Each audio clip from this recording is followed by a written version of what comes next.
New Zealand పార్లమెంటులో ఇటీవల హనా రౌహితీ Maipi-Clark అనే ఓ యువ ఎంపీ ఓ బిల్లుపై చర్చ సందర్భంగా వినూత్న శైలిలో నిరసన తెలిపారు. ఆమె నిరసన విధానం అంతర్జాతీయంగా అందరి దృష్టిని ఆకర్షించింది. ఆ బిల్లు ప్రతుల్ని చించేస్తూ ఆమె చేసిన ప్రదర్శన వైరల్గా మారింది. దాంతో ఆమె ప్రదర్శన గురించి విస్తృతంగా చర్చించుకుంటున్నారు. అయితే సరిగ్గా ఏడాది క్రితం ఆమె ఇలాగే ప్రదర్శించి ఆకట్టుకుంది. ఆమె చేసిన ప్రదర్శన న్యూజిలాండ్ గిరిజన తెగ అయిన మావోరీ వారసత్వ నృత్యం. ఎంతో ఘనమైన చారిత్రక వారసత్వం ఉన్న ఈ నృత్య విధానాలను తెలుసుకుంటూ చాలామంది ఆకర్షితులవుతున్నారు. తీవ్ర భావోద్వేగాలు ప్రదర్శిస్తూ గతంలో ఆమె తన తెగ గొప్పతనాన్ని చాటి చెప్పింది. కానీ ఇప్పుడు పార్లమెంటు పాస్ చేసిన బిల్లును చింపేసి తీవ్ర నిరసన తెలపటంతో తాత్కాలిక సస్పెన్షన్కు గురైంది.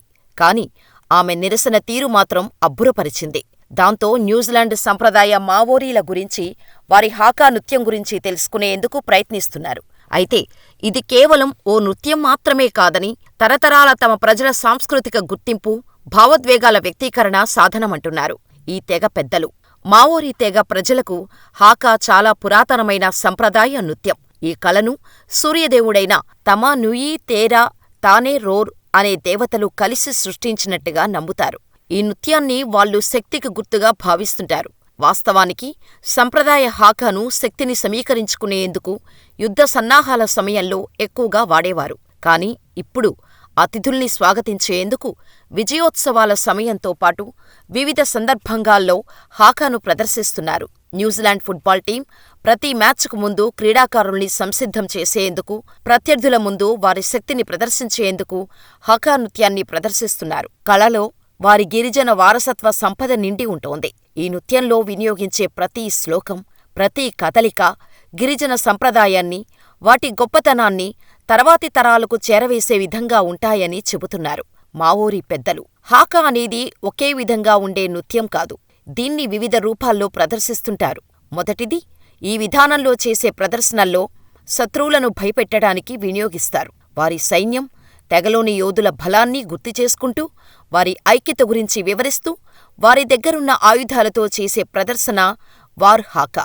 రెండోది, ఈ విధానంలో యుద్ధానికి సిద్ధమైన యోధుల సంసిద్ధతను పరీక్షిస్తుంటారు. చాలా చురుగ్గా ఉండే కదలికలతో పూర్తిస్థాయి యుద్ధ విన్యాసాలకు వెళ్లకుండా కేవలం కొన్ని ఆయుధాలతో యుద్ధ సన్నద్ధతను పరీక్షిస్తుంటారు. మూడోది, ఈ రకం హాకా నృత్యంలో పోరాట విన్యాసాలు ఉండవు. ఇందులో కేవలం భావోద్వేగాలు మాత్రమే ఉంటాయి. సంతోషం, దుఃఖం, కోపం వంటి వాటిని శక్తివంతంగా వ్యక్తీకరించేందుకు దీనిని మాధ్యమంగా వినియోగిస్తుంటారు. ఇందులో వారి ముఖ కవళికలలో తీవ్రత ఎక్కువగా ఉంటుంది. అయితే 19వ శతాబ్దంలో మావోరీ తెగ పెద్ద తే రౌపారాహా అనే అతను స్వరపరిచిన కామేట్ అనే విధానం బాగా ప్రసిద్ధి చెందింది. ఇది వారి మనుగడ, ఐక్యతకు గుర్తుగా జరుపుకుంటుంటారు. దీనిని తరచూ సాంస్కృతిక, క్రీడా కార్యక్రమాల్లో ప్రదర్శిస్తున్నారు.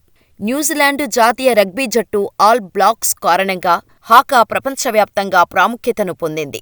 అంతర్జాతీయ వేదికలపై ప్రతి ఆటకు ముందు ఈ జట్టు తన ఆధిపత్యాన్ని చాటుకునేందుకు, వారి వారసత్వాన్ని ప్రదర్శించేందుకు కామేట్ లేదా కపావో పాంగో అనే హాకా నృత్యాన్ని ప్రదర్శిస్తుంటారు. ఈ సంప్రదాయం ప్రపంచవ్యాప్తంగా కోట్ల మంది ప్రేక్షకులను ఆకర్షించింది. ఇది మావోరీ సంస్కృతికి ఐక్యత, బలం, గౌరవాన్ని సూచిస్తోంది. హాకా ప్రపంచాన్ని మంత్రముగ్ధులను చేస్తూనే ఉంది. దాని వారసత్వం మానవాళిని ఏకం చేయటానికి, ధైర్యాన్ని నింపేందుకు న్యూజిలాండు దేశీయ సంస్కృతి శక్తిని గుర్తుచేస్తోంది.